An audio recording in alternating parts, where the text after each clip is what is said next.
Hello, everyone. My name is Siddharth, and welcome to the special segment of interviews at Quick Learn in Sports. Today, we have a very special guest, an Indian para athlete and long distance runner, known for his remarkable achievements in athletics despite being visually impaired. He has represented India on international platforms, including the Rio 2016 Paralympics, making history as one of the first blind athletes to compete at this level over last 3 decades. He has got multiple medals at Asian Para Games, including 2 goals in 2022. He was also honored with Arjuna Award in 2018. So let's welcome Mr. Ankur Dhama. Hello Ankur ji, how are you? कैसे हैं आप? मैं बिल्कुल ठीक हूँ। सबसे पहले तो आपको बहुत बहुत धन्यवाद मेरे को पॉडकास्ट में शामिल करने के लिए, एक बातचीत रखने के लिए। Thank you Ankur ji. Actually ये तो मेरा सौभाग्य है कि आपने अपना टाइम निकाल के मुझे दिया, क्योंकि अभी तक हम लोगों ने इंडियन पैरा एथलीट पे सिर्फ 1 या 2 पॉडकास्ट किए हैं। बट आपके साथ एक और हमें मौका मिला, स्पेशली ब्लाइंड कैटेगरी में किसी एथलीट से बात करने के लिए। वो बहुत ही इंस्पायरिंग है मेरे लिए भी, और of course for our viewers. तो अंकुर जी, मैं आपसे जानना चाहूँगा, सबसे पहले तो आप अपना करंट पोजीशन बताइए, करंट काम बताइए। ऑफ कोर्स आपने एथलीट का काम, काफ़ी टाइम आप एथलीट थे, now you are into coaching. तो आप अभी जो करंट स्टेट है उसके बारे में बताइए, एंड देन फिर हम आपकी जर्नी के बारे में बात करेंगे। हाँ, जैसे कि आप मेरे विषय में जानकारी दे चुके हैं, मेरा नाम अंकुर धामा है। मैं 100% ब्लाइंड एथलीट हूँ और इंडिया को सभी लेवल पर रिप्रेजेंट कर चुका हूँ। एशियन लेवल पर मैंने इंडिया के लिए गोल्ड जीते हैं। आप लोगों की ब्लेसिंग से भारत सरकार ने सम्मानित करते हुए अर्जुन पुरस्कार से सम्मानित किया। नेशनल सोशल जस्टिस और एम्पावरमेंट मिनिस्ट्री ने मुझे 2019 में best sports person of the year के अवार्ड से सम्मानित किया। और साथ ही साथ मैं एथलीट होने के साथ साथ मैंने इंडिया के लिए फुटबॉल खेला। और अभी अभी एक डेक्कन क्लिफ हैंगर है जिसमें 650 किलोमीटर हमने साइकिल से रन किया 33 आवर्स में। और मैं साथ ही साथ कोच भी हूँ। कोच होने के साथ मैं अभी एक्टिव स्पोर्ट्स पर्सन हूँ, यानी कि मैं अपने ट्रेनिंग पर ज़्यादा अभी फोकस करता हूँ। कोचिंग जो है वो एक मेरा एक प्रोफेशन है साथ ही साथ, लेकिन मैं उसमें अभी बहुत ज़्यादा एक्टिव नहीं हूँ, क्योंकि क्योंकि मुझे खुद भी ट्रेनिंग करनी होती है। तो ऐसे में मैं उतना समय नहीं दे पाता हूँ जितना दिया जाना चाहिए। तो यानी कि मैं अभी कहूँगा कि मैं फुल टाइम एथलीट और पार्शल कोच। कोच हूँ। बहुत अच्छा। तो आपने ये कोच की जर्नी कब से स्टार्ट की? कौन से ईयर से आपको लगा कि मुझे एज अ कोच स्टार्ट करना चाहिए? देखिए, मैं दिल्ली में ट्रेनिंग करता हूँ हम्म। और तभी से यूं तो जैसे हमारा एक पूरा बड़ा ग्रुप है, हम्म। टॉम स्पोर्ट्स एकेडमी, जिसमें डॉक्टर सत्यपाल सर के पास मैं हम्म। लास्ट 15 ईयर से ट्रेनिंग कर रहा हूँ। हम्म। तो वहीं से मैंने उनसे ही काफ़ी चीज़ें सीखी, फिर शुरू किया। और एज ए कोच की जर्नी मेरी 2018 में शुरू हुई, जब हम्म। इंडियन गवर्नमेंट ने हमें एज ए कोच अपॉइंट किया स्पोर्ट्स अथॉरिटी ऑफ इंडिया में। हम्म। तो तब से मैं थोड़ा मेरा और फोकस कोचिंग की तरफ भी बढ़ा और मेरी अवेयरनेस भी बढ़ी। लेकिन सही अर्थों में तो मैंने जो काफ़ी हद तक जो सीखा है कोचिंग के विषय में भी, ट्रेनिंग के बारे में, वो अपने कोच डॉक्टर सत्यपाल सर से सीखा है। और मैंने कोशिश की है कि मैं जितने ज़्यादा से आर्टिकल पढ़ सकूं, जितना ज़्यादा हम्म। नॉलेज मैं पढ़ने के साथ पढ़ने से भी ले सकूं, क्योंकि हमें प्रैक्टिकल के साथ थ्योरेटिकल की भी आवश्यकता है। तभी हम सही अर्थों में ये समझ पाते हैं कि वास्तव में ट्रेनिंग पैटर्न क्या होता है, ट्रेनिंग को राइट। आगे बढ़ाने के लिए किन किन फंडामेंटल्स की हम्म। जरूरत है, और हम्म। किस फंडामेंटल पर किस प्रोफेशन में काम करना चाहिए। तो उसको मैंने बहुत नज़दीकी से समझने की कोशिश की है। हम्म। और अभी भी मैं कोशिश करता रहता हूँ, जितने भी नए आर्टिकल्स आते हैं या हम्म। नए रिसर्च होते हैं, मैं उन पर कोशिश करता हूँ। और इसी कड़ी में मेरी काफ़ी हेल्प की एक जसविंदर सिंह भाटिया हैं, वो भी हम्म। द्रोणाचार्य अवार्डी हैं। हम्म। सत्यपाल साहब also hmm. Youngest Dronacharya awardee in Indian hmm. History. Hmm. लेकिन जो JS भाटिया साहब हैं, उन्होंने भी काफ़ी मेरे को अभी एशियन गेम्स से पहले ट्रेनिंग हम्म। कराई थी, तो मैंने उनकी भी काफ़ी हेल्प ली। और वो अराउंड उनका 45 ईयर्स का एज ए कोचिंग करियर है। राइट। तो मैं कोशिश करता हूँ कि जितने भी अच्छे लोगों से जुड़ के मैं कुछ सीख सकूं, समझ सकूं, और फिर उसको सीखने समझने के बाद अपना कंट्रीब्यूशन एक सोसाइटी में, एक एथलीट्स की जर्नी में मैं क्या कंट्रीब्यूट कर सकता हूँ। राइट। तो एक 2018 में चलते हैं। आपने बोला उस समय से आपने कोचिंग स्टार्ट की, लेकिन 2018 में आपने ऑलरेडी गोल्ड लेके आए आप उस साल में। तो वो जो टाइम था वो कैसा था? लाइक आपने जब वो चीज़ अचीव की तो उस समय आपको क्या लग रहा था? आपकी इतने साल की मेहनत जो आपको उसका रिजल्ट मिला, तो उसके बारे में थोड़ा सा आप बताइए। देखिए, मैं 2009 से मैंने इंटरनेशनल लेवल पर पार्टिसिपेट करना हम्म। शुरू किया था। राइट। और फर्स्ट टाइम मैंने 2014 इंचियोन एशियन गेम्स हुए थे, उसमें 3 मेडल जीते थे इंडिया के ओके। लिए। 800 मीटर में सिल्वर, 1500, 5000 मीटर में ब्रॉन्ज। राइट। और एक एडिशन में मैं एज एक एथलीट, सिंगल एथलीट ऐसा था जिसने 3 मेडल जीते थे पैरा एथलेटिक्स में। राइट। उसके बाद 2016 वो स्वर्णिम अवसर था जब मैंने पैरालंपिक रियो में पार्टिसिपेट किया, और मैं right. First Indian blind athlete ऐसा बना जिसने रिप्रेजेंट किया हो इंडिया को। राइट। फिर 2018 में इन्हीं सब बातों को ध्यान में रखते हुए गवर्नमेंट ऑफ इंडिया ने अर्जुन पुरस्कार से सम्मानित किया गया। बिल्कुल। 2018 एशियन गेम जो कि जकार्ता इंडोनेशिया में हुए, उस समय मेरी ट्रेनिंग बहुत अच्छी थी, लेकिन कुछ ओवर ट्रेनिंग या कह सकते हैं कि मिस मैच की वजह से मेरे लेग में फ्रैक्चर आ गया ड्यू टू हम्म। ट्रेनिंग से ही। हम्म। तो वो एशियन गेम्स मेरे लिए कोई ज़्यादा अच्छा नहीं रहा। मैं हालांकि उसमें तब भी मैं फोर्थ प्लेस पे मैंने फिनिश किया वाह। अराउंड मेरे, क्योंकि मेरे सिन बोन में पूरा फ्रैक्चर आ गया था। ओ। वो समय काफी दुखद भी था, लेकिन कहीं ना कहीं जैसे कहते हैं कि ईश्वर का मरहम था कि 2018 में अर्जुन पुरस्कार से सम्मान हम्म। मिलने के बाद जहां मैं टूटा हुआ था, तो मैं कहीं ये भी समझ रहा था हम्म। कि कोई चीज ऐसी है जो आपको पुश करती है। राइट। तो ऐसे में उस समय भी मेरे कोच साहब जो थे, सत्यपाल सर, उन्होंने भी मुझे पुश किया, और आसपास के लोगों ने भी मुझे काफी पुश किया। तो तब से फिर इंडियन गवर्नमेंट ने पोस्ट निकाली थी, तब मैंने स्पोर्ट्स अथॉरिटी ऑफ इंडिया को राइट। ज्वाइन किया था। लेकिन मैं ये जरूर चाहता था, अगर मैं एज ए कोच अपॉइंट भी नहीं होता, मैं तब भी ये जरूर करता रहता, क्योंकि एक मेरा पैशन है। राइट। क्योंकि जब मैं समझ रहा हूँ, सीख रहा हूँ, और जो चुनौतियां आज हमने फेस की हैं, वो हम्म। आगे वाले एथलीट कम से कम फेस कम कर। फेस करें, सही बात है। देखिए, सही बात। मैं ये नहीं कहूंगा कि फेस ना करें, बिना स्ट्रगल के तो एक्चुअल में वैल्यू पॉइंट भी बहुत डाउन चला जाता है, सही बात। तो रियलिटी से भी काफी दूर हो जाते हैं। सही बात। तो इसीलिए ये सब एहसास भी बहुत हम्म। जरूरी है कि आपके पास चैलेंजेस हों, पर लेकिन क्या है कि एक गाइडेंस अच्छी होनी चाहिए। बिल्कुल। आपको साइंटिफिकली पता होना चाहिए कि क्या सही हम्म। है, क्या हम्म। ट्रेनिंग मेथड है, किस क्या क्या रिक्वायरमेंट है। राइट।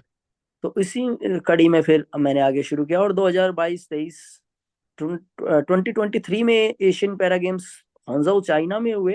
हम्म। एडिशन 2022 बोला जाता है हाँ। Due to Covid.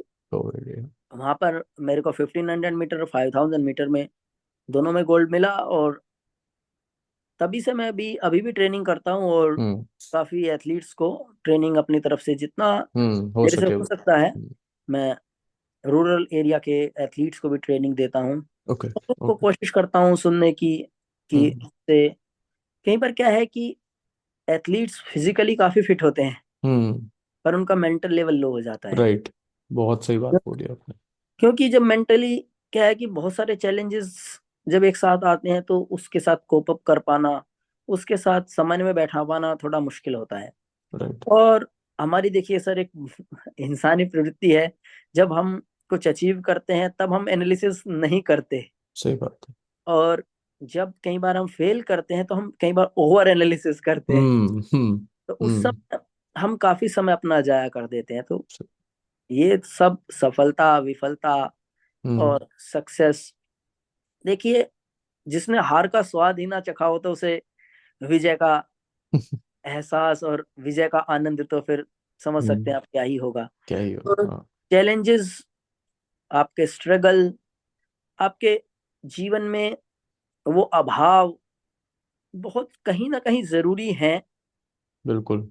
जो आपको आपके राह पर आगे बढ़ाने में, आपकी मंजिल तक ले जाने में, बिल्कुल। आपकी विल पावर को इंक्रीज करने में मदद करते हैं, क्योंकि बिल्कुल। वही चीज है जो आपको सबसे अलग बनाती है। बिल्कुल। वही आपका व्यक्तित्व निखारती है एक तरह से, आपके जो चैलेंजेस स्ट्रगल्स रहते हैं वही आपको एक अलग व्यक्तित्व बनाती है आपका। यस यस, नहीं बिल्कुल आपकी, बिल्कुल ये बात सही है कि तभी हम कह सकते हैं कि जो ये सब गुण और जो आपके सामने जो चुनौतियां हैं, हम्म। उन चुनौतियों को पार करके ही आप परिष्कृत होते हैं और आप में गुणों का विकास होता है। बिल्कुल।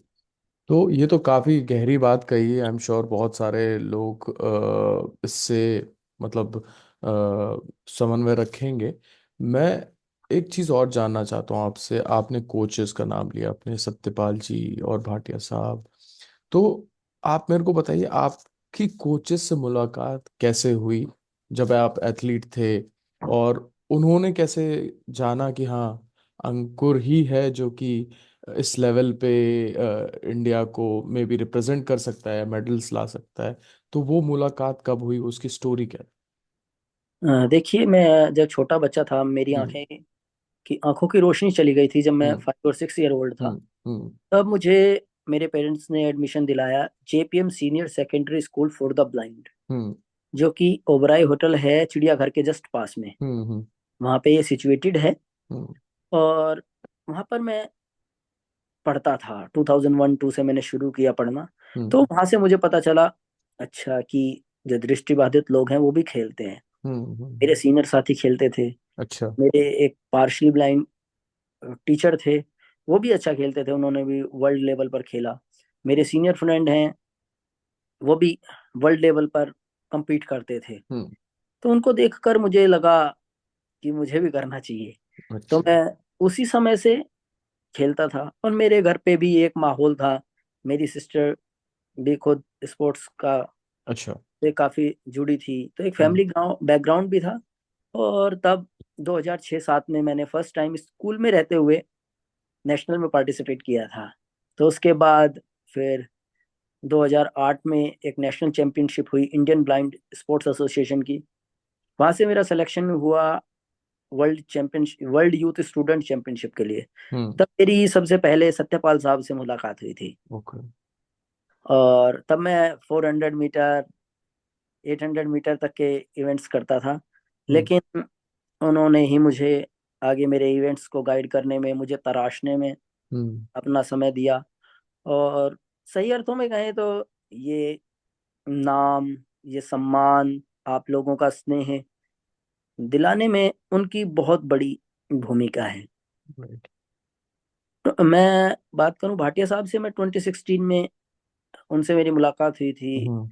नेशनल कैंप में। हम्म। तब से मैं थोड़ा उनसे सीखने की कोशिश की। उसके बाद मैं सीधा फिर एशियन गेम्स के पास आके उनसे मिला।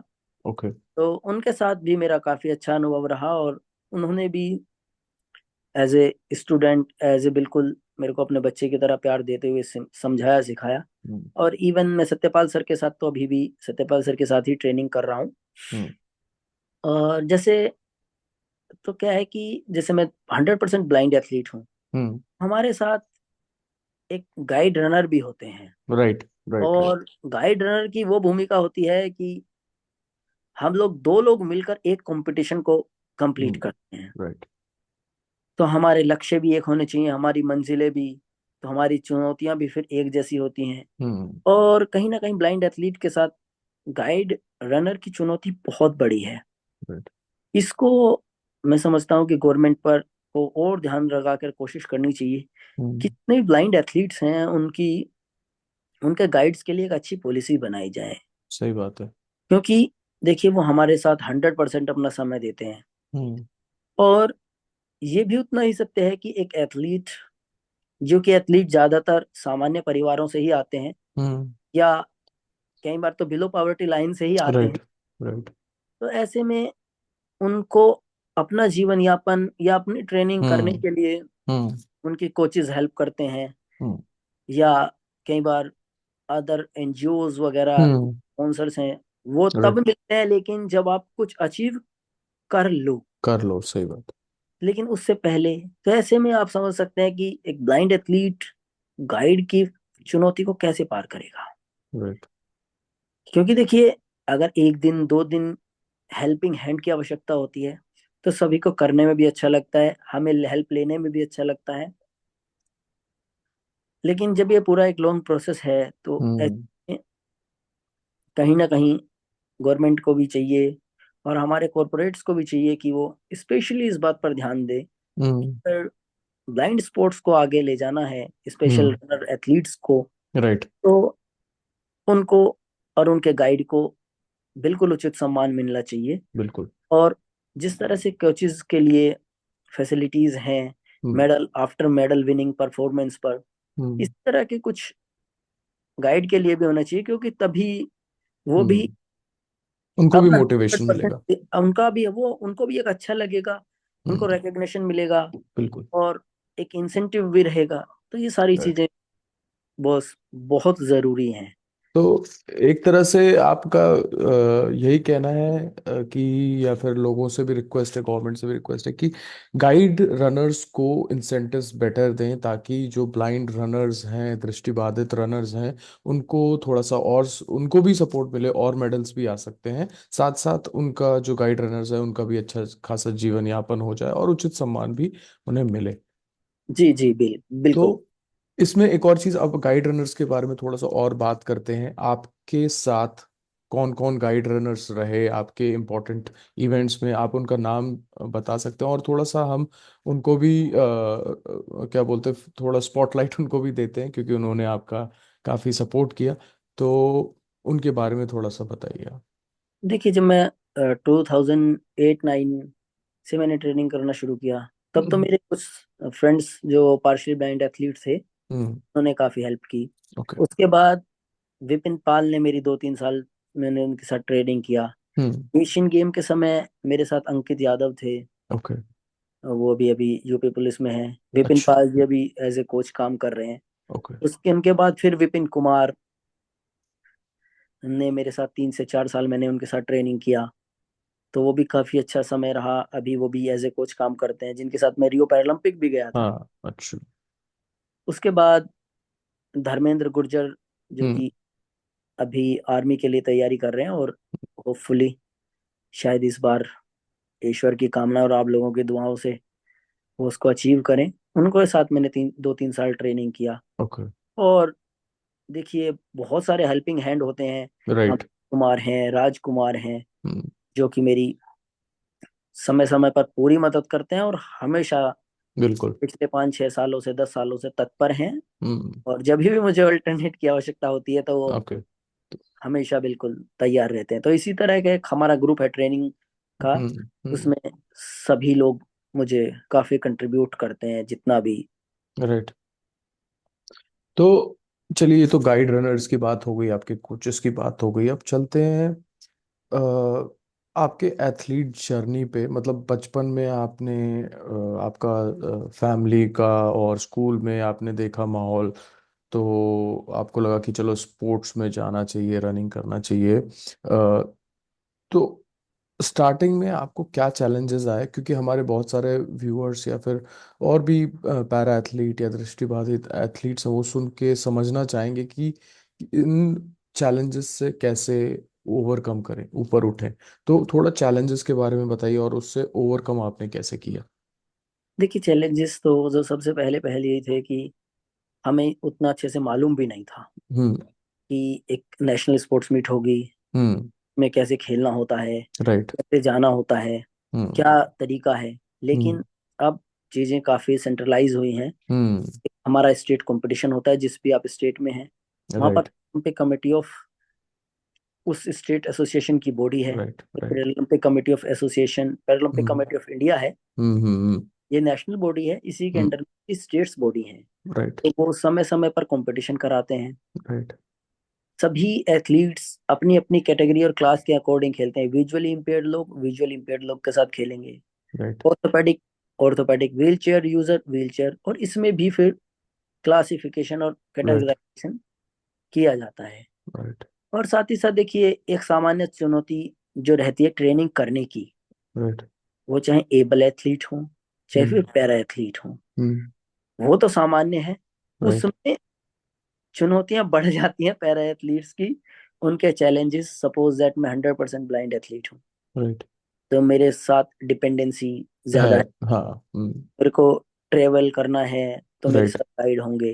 राइट। तो वो सारे चैलेंजेस हैं। पर लेकिन हम्म। देखिए, एक और सत्य है कि अगर हम जितना भी चैलेंजेस से भागेंगे, हम्म। चैलेंजेस हम पर हावी होंगे। हाँ भी। ओके। और जब हम 2 कदम आगे बढ़ाएंगे, तभी तो सिद्धार्थ जी आप भी हमें 2 कदम चलाएंगे। बिल्कुल बिल्कुल, नहीं बहुत अच्छी बात कही है आपने, क्योंकि मैं सिर्फ पैरा एथलीट्स की बात नहीं करूंगा, बहुत सारे हमारे एबल्ड एथलीट्स हैं, उनको भी काफ़ी मेंटल प्रॉब्लम्स भी होती, चैलेंजेस आते हैं, लाइक वो एक जगह पे स्टक हो जाते हैं, मूव नहीं कर पा रहे हैं, उनको कोई गाइड नहीं करने वाला होता है, तो उनको ये क्वेश्चंस हमेशा रहते हैं, या फिर हमेशा उनको समाज से भी मिलते हैं, I am sure, like parents, family, relatives, दोस्त, कि भाई क्या स्पोर्ट्स में तुम कर रहे हो, क्यों कर रहे हो, जब कुछ कुछ हो ही नहीं रहा है, तो फिर उन सब चैलेंजेस, उन सब क्वेश्चंस को वो जवाब नहीं दे पाते और वहां पे एक तरह से स्टक हो जाते हैं। तो वो मैं चाहता हूँ आप एक तरह से एक गाइड दें या एक मोटिवेशन उनको दें देखिए कि भाई क्यों, कैसे ओवरकम करें उन चीजों, उन क्वेश्चंस को। देखिए इसके पीछे का सर कारण क्या होता है कि 2 बड़े कारण हैं। हम्म। हम मेहनत उसके अनुकूल नहीं करते जिस हम्म। तरह का हमें रिजल्ट चाहिए। हम्म। सबसे बड़ा कारण तो, सबसे पहले तो वो ये है, हम्म। हम काम करेंगे, 10th ग्रेड को पास करने की पढ़ाई करेंगे, हम्म। ऐसे में हम 12th ग्रेड के एग्जाम को कैसे पास कर सकते हैं? देखिए सही। ये मतलब एक छोटा सा एग्जांपल है। हम्म। क्योंकि ट्रेनिंग करने के लिए, जब देखिए आप, हम लोग एजुकेशन भी लेते हैं, राइट। एजुकेशन के लिए भी हमें बार बार बुक की रीडिंग करनी पड़ती है, राइट। बार बार उन्हीं क्वेश्चंस को सोल्व करना पड़ता है, राइट। उसको बार बार मेमोराइज करना पड़ता है। हम्म। तो कितनी पुनरावृत्ति करते हैं। सही।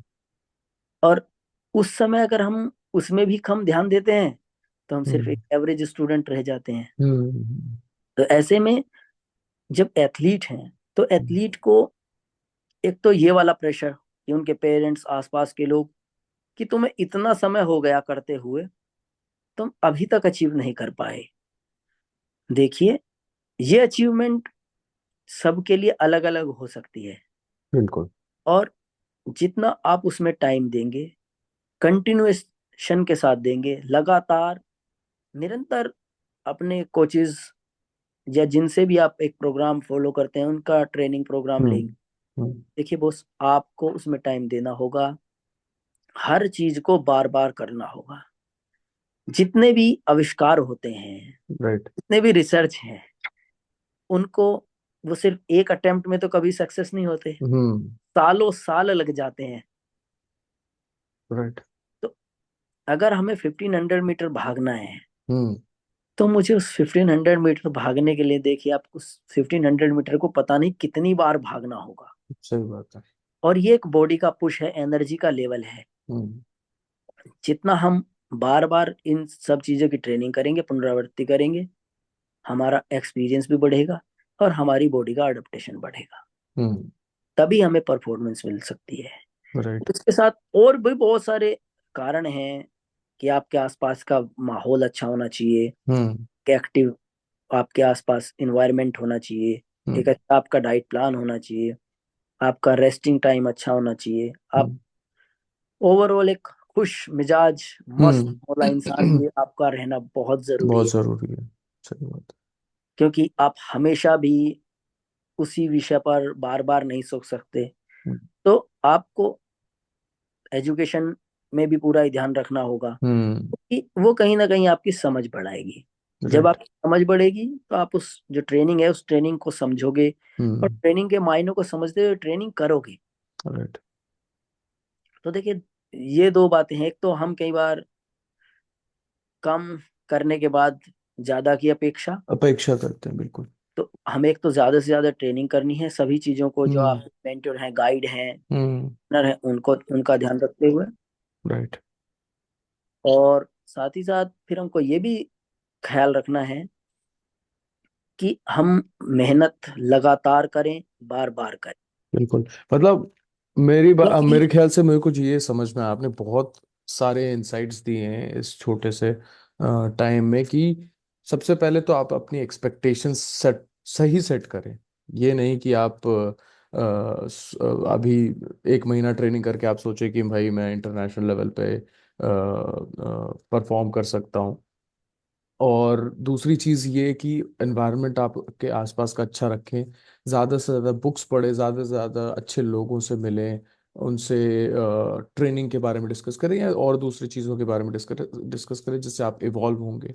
और एक खुश मिजाज माहौल रखें जिससे आप पॉजिटिव रहें और अपने गोल की तरफ बढ़ते रहें। तो मतलब ये सारे इंसाइट्स जो आपने दिए बहुत ही ज़बरदस्त है। आई थिंक बहुत कम लोग इन चीज़ों को बारीकियों से देखते हैं। और क्योंकि आप उस लेवल को अचीव कर चुके हैं, इसलिए सारी चीज़ें आप वो देख पा रहे हैं, समझ पा रहे हैं। तो थैंक यू वेरी मच, आपने ये इतने अच्छे इंसाइट शेयर किए। एक मैं चलता हूँ अब नेक्स्ट सवाल पे।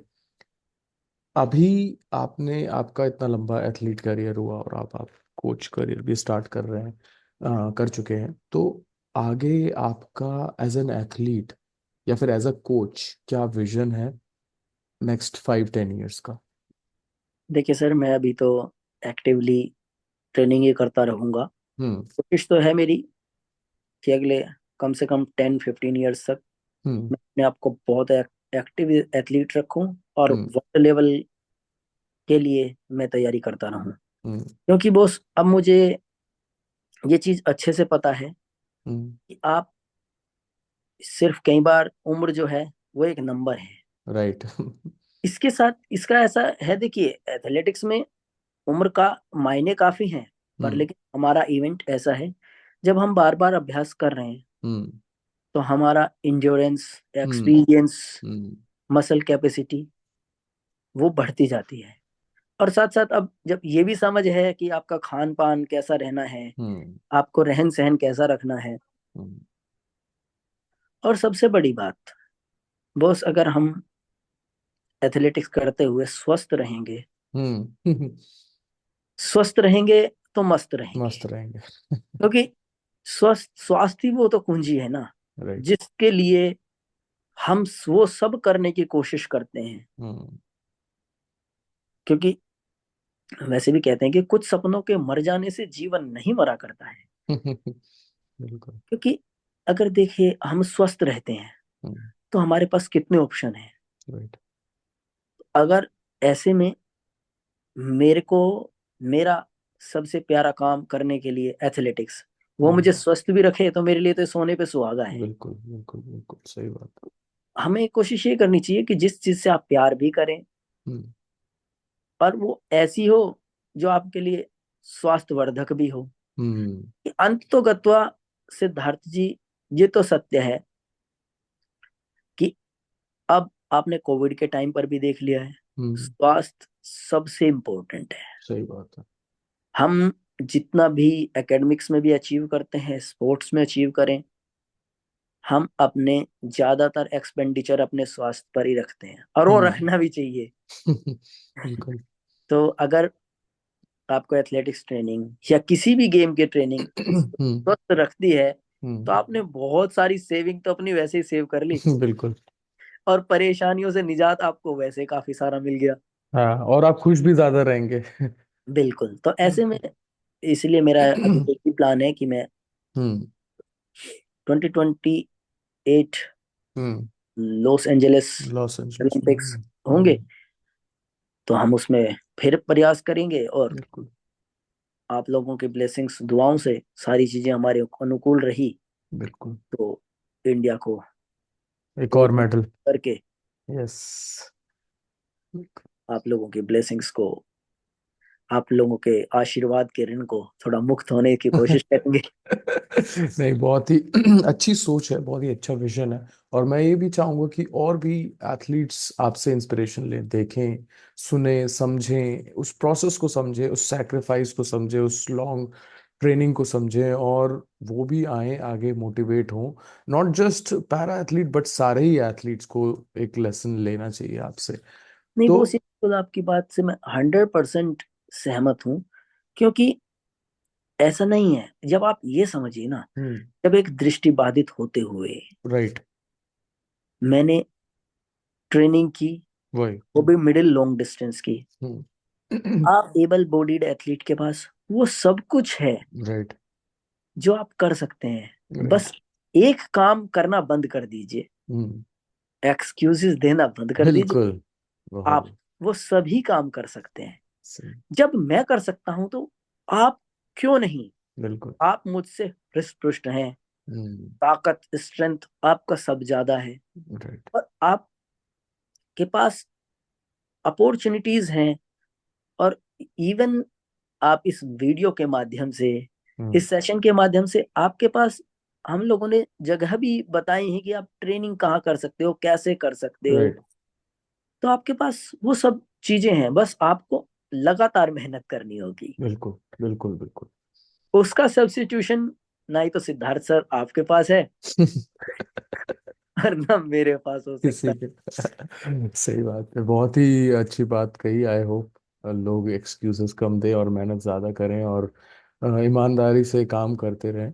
तो इस पे एक और चीज़, एक छोटी सी चर्चा ये करना चाहूँगा कि किसी को आपसे ट्रेनिंग लेनी है या कोचिंग लेनी है, आपसे मिलना है, समझना है, प्रोसेस के बारे में सीखना है, तो वो कैसे आपसे कनेक्ट कर सकता है, या फिर आप कहाँ ट्रेनिंग देते हैं, इसके बारे में थोड़ा बताएं। सर, मैं दिल्ली में जवाहरलाल नेहरू स्टेडियम है, हम्म। वहाँ पर हम लोग ट्रेनिंग करते हैं और वहीं हम्म। हम ट्रेनिंग देते हैं। हम्म।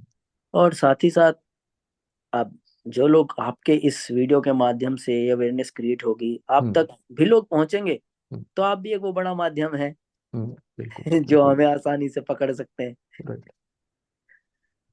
तो मैं एक्चुअली ऑब्वियसली मेरे आसपास के जितने भी एथलीट्स हैं, चाहे वो एबल हों या पैरा एथलीट हैं, मैं मेरे से जो भी मिलेंगे मैं चाहूँगा कि उनको मैं आपकी तरफ भेजूं, ताकि वो आपसे बहुत कुछ सीख सकें और अपने एथलीट जर्नी को थोड़ा सा सक्सेसफुल बना सके।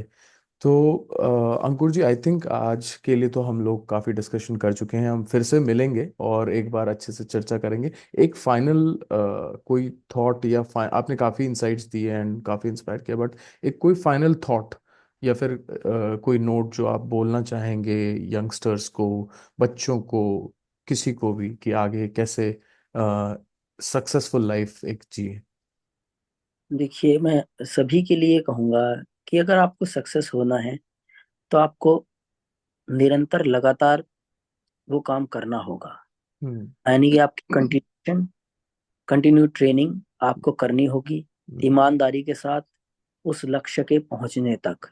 उसमें बाधाएं, चुनौती आएंगी, लेकिन आपको उन चुनौतियों से लड़ना होगा और अपने एक्सक्यूज को कंट्रोल में रखना होगा।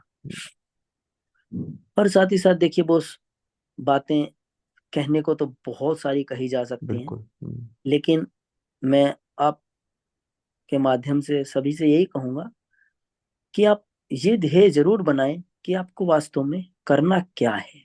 हम्म। जब आपके विचार, मन में विचार आएगा कि आपको ये करना है, तो आपका बॉडी भी उसी तरह रिएक्ट करेगा और हम्म। आपका मन भी वैसा ही चलेगा। जब हम्म। हम कभी एक प्लानिंग करते हैं कि मुझे दिल्ली पहुंचना है, तो आपके हम्म। सामने एक रोड मैप अब स्वतः ही आ जाता है। हम्म। तो और फिर उसी के रिलेटेड आपको लोग भी मिलेंगे। हम्म। बस आपको पॉजिटिव रहना है, हम्म। उस विचार को अपने मन में जगा कर रखना है, उसी राइट। के आसपास की बात करनी है। राइट। राइट। बहुत ही अच्छा पॉइंट है। मतलब फोकस्ड रहें, अटेंटिव रहें, ट्रेनिंग डिसिप्लिन मेंटेन करें, और कोई एक्सक्यूज ना दें बेसिकली। हाँ जी, ये जीवन का फलसफा आपको, चाहे हम्म। आप एकेडमिक्स में हो, चाहे चाहे आप स्पोर्ट्स स्पोर्ट्स में। में हो, और चाहे तमाम तरीके आप हाँ। कॉरपोरेट वर्ल्ड में हो, बिल्कुल। कोई भी काम आप करते हैं, तो ये थ्योरी देखिए, तभी सब चीजों से अलग बनाती है ना। अब बिल्कुल। सिद्धार्थ जी, आपने इस विषय पर सोचा होगा, हम्म। तभी आपने इक्विपमेंट बनाए, जुटाए, हम्म। अपना एक समय निकाला। राइट। तो आपके मन को, आपके बॉडी को इस तरह से तैयार होने में आसानी मिली। लेकिन बिल्कुल। आपने सबसे पहले एक लक्ष्य निर्धारित किया। तो बिल्कुल। सबके पास एक अपना अपना एक लक्ष्य होना चाहिए। राइट। हम ये नहीं कहते कि आप स्पोर्ट्स को ही लक्ष्य बनाएं। हम्म। अच्छा रहेगा आप स्पोर्ट्स करें जरूर, बिल्कुल, स्वास्थ्य चाहे के लिए बहुत ज़रूरी। कॉम्पिटिटिव ना करें, हम्म। पर लेकिन स्पोर्ट्स करें जरूर। और एक अपना एक जीवन का एक लक्ष्य निश्चित करें। हम्म। जब जीवन में कोई लक्ष्य निश्चित होता है, तब मंजिलें भी उसी दिशा में आती हैं और रास्ते भी बनते हैं। बिल्कुल सर। चलिए अंकुर जी, बहुत बहुत धन्यवाद, आपने अपना टाइम दिया। अब हम अगली बार आपसे बिल्कुल मिलेंगे और आपके जर्नी को थोड़ा क्लोजली ऑब्जर्व भी करेंगे और कैप्चर करेंगे। बट अभी के लिए आपने जो समय दिया उसके लिए धन्यवाद, और आपने इतनी अच्छी अच्छी बातें बताई। आई एम श्योर बहुत सारे एथलीट्स और नॉर्मल जो नॉन एथलीट हैं उनको भी इंस्पिरेशन मिलेगी आपकी लाइफ स्टोरी से, आपकी जर्नी से, और डे टू डे ट्रेनिंग्स जो आप करते हैं उनसे। तो thank you very much again Ankur ji, and wish you all the best for the next step, which is Olympics 2028 Los Angeles. And बिल्कुल आपसे मुलाकात होगी और फिर से बात करेंगे हम। Thank you. Thank you sir, thank you.